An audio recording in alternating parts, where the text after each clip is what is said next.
У меня случился тут природный казус. Небольшой такой. Есть вот у меня зайцы. Кролики. Ну, я называю. Папаша.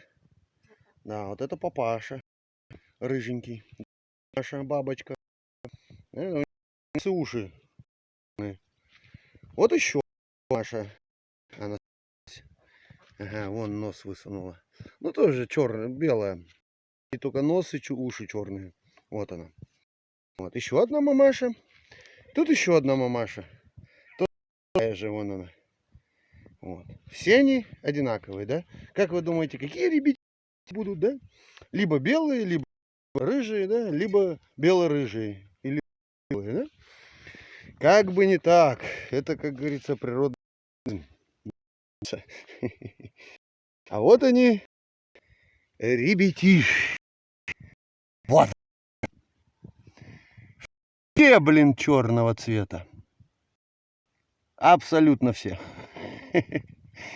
Вот вам и папа с мамой, да? Один, блин, рыжий, другие белые. И что самое интересное, у них у всех глаза почти